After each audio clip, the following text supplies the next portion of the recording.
À la base, Bien le Bourgeon, c'était une envie de faire des projets culturels dans des fermes agricoles dans l'Isère, faire du lien en fait entre le monde culturel et le monde agricole. Et puis on a eu envie de s'implanter dans un endroit pour faire un événement plus stable, plus conséquent, plus traditionnel dans ce qu'on voit comme événement de musique actuelle. Cette année, on a fait le choix de venir s'implanter à Gresse-en-Vercors. On était déjà à l'époque dans une stratégie, on va dire, d'adaptation, de transition pour la commune sur le plan touristique. Et on voyait bien qu'au niveau des habitants et de nos visiteurs, résidents secondaires et touristes, il y avait une demande d'activités culturelles complémentaires. Il y a ce besoin en fait, d'occuper ces équipements qui existent, ces logements qui existent, ces infrastructures qui existent. Et comment on les occupe à l'année autrement qu'en saison hivernale, et c'est aussi par la création d'événements de ce type-là, de festivals de cette ampleur-là, qui viennent justement irriguer ce territoire. Il y a deux volets dans la programmation du festival. Il y a vraiment le volet musique actuelle. Après la partie journée, on va dire, donc en lien avec une thématique qu'on définit chaque année. En fonction de la thématique, il y a des spectacles, il y a des intervenants, il y a des animations, des ateliers qui sont choisis.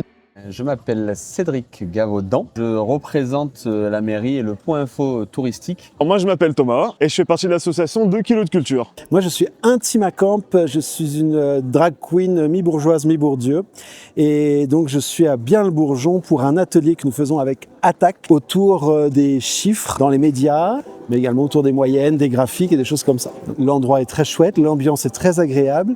Je trouve très pertinent de mélanger des événements qui soient artistiques avec des gens qui ont une parole un petit peu plus militante. Un point qui remonte, c'est la gentillesse des bénévoles et la disponibilité. Le fait que les habitants constatent qu'il y ait une mixité d'associations de Gresse reconnues qui se soient investies, ça a rassuré et ça donne aujourd'hui une image très positive de l'événement. Le Mixart s'est fondé aussi dans une volonté de mettre un aspect écolo dans les pratiques culturelles. Nous, au niveau de la restauration, on travaille avec des producteurs locaux, on fait des repas uniquement végétariens, on est en lien avec des agriculteurs du territoire et donc on peut valoriser tous nos déchets donc organiques des cuisines et tous les déchets des toilettes sèches. Vu que c'est une station de ski, il y a plein d'électricité qui est produite, donc on a absolument zéro groupe électrogène. En arrivant aussi sur le territoire de Gresse-en-Vercors, il y avait cette question de préservation de l'environnement, notamment la faune et la flore de cet espace qui est incroyable. Donc c'est poser des questions de type comment on oriente cette scène finalement pour pas que ça fasse écho et pour pas que ça impacte les espèces à côté.